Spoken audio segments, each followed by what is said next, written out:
बहुत पुरानी बात है।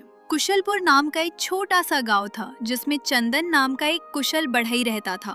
चंदन के परिवार में उसकी एक बूढ़ी माँ थी जो हमेशा बीमार ही रहा करती थी।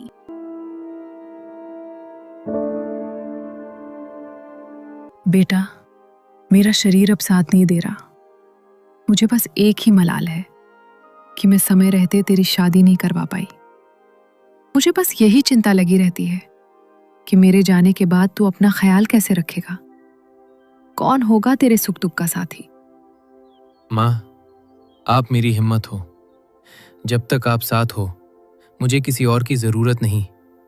मैं कल ही शहर के सबसे बड़े वैद्य जी को बुलाकर लाऊंगा। आप बस हार मत मानो। बेटा, अब कोई भी मुझे नहीं बचा सकता है। बेटा, मेरी एक सीख हमेशा याद रखना। तुम्हें अपने आप को खूब बड़ा आदमी बनाना है। हाँ माँ, आप चिंता ना करिए। मैं खूब सारा धन भी कमाऊंगा और देख लेना, आप जल्दी ही ठीक भी हो जाओगी भी। अब आप आराम कीजिए।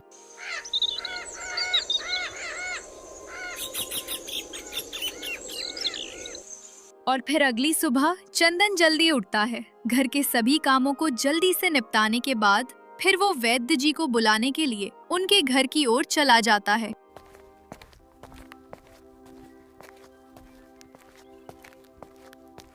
राम राम वैद्य जी, मेरा नाम चंदन है। मैं कुशलपुर का रहने वाला हूँ। मैंने आपका बहुत ही नाम सुना है। वैद्य जी, मेरी माँ की तबीयत बहुत खराब है। कृपा कर आप मेरे साथ मेरे घर चलकर उनके स्वास्थ्य की जांच कीजिए। ठीक है बेटा, तुम बस थोड़ी देर रुको। मैं बस थोड़ी देर में तुम्हारे साथ चलता हूँ।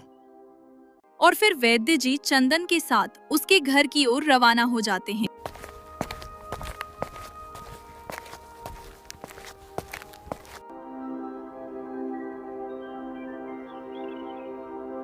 चंदन, तुम्हारी माँ की हालत नाजुक है।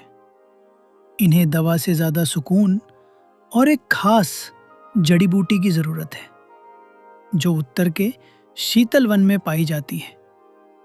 लेकिन वो रास्ता बहुत कठिन है। आप चिंता ना करिए वैद्य जी। आप मुझे शीतल वन की ओर जाने का केवल रास्ता बता दीजिए।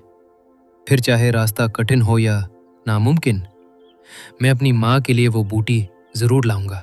फिर वैद्य जी चंदन को शीतल वन में कैसे प्रवेश करना है उसे सब कुछ विस्तार से समझा देते हैं।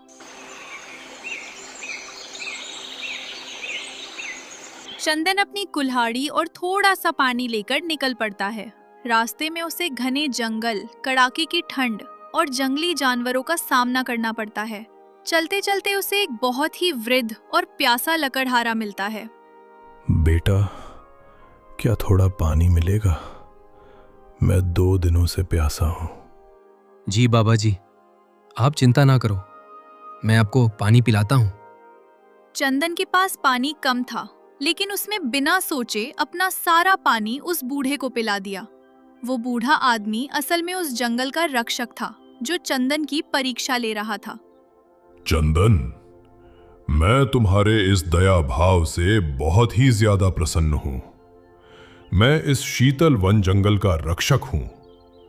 मांगो, क्या चाहते हो तुम? मुझे अपनी माँ की जान बचाने के लिए आपके जंगल की चमत्कारी जड़ी बूटियों की जरूरत है। कृपा करके आप मुझे वो प्रदान कर दीजिए। चंदन का अपनी माँ के प्रति ये लगाव देखकर वन देवता खुश हो जाता है और फिर चंदन को जड़ी बूटियों के साथ साथ एक जादुई लकड़ी देते हुए कहता है, बेटा, तुम्हारी कला में जादू है। इस लकड़ी से तुम जो भी बनाओगे वो जीवंत हो उठेगा और लोगों के दुख दूर करेगा। चंदन ने जड़ी बूटी ली और चमत्कारी लकड़ी को लेकर वापस घर आ गया। फिर वैद्य जी ने जड़ी बूटियों की मदद से एक दवा का निर्माण किया। धीरे धीरे माँ की सेहत में सुधार होने लगा।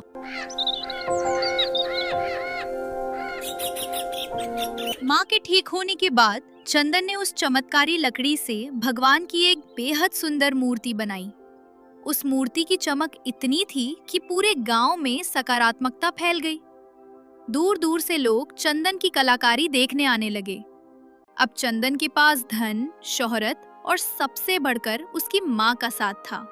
देखा बेटा, जो अपनों की सेवा करता है ईश्वर उसका रास्ता खुद बना देते हैं।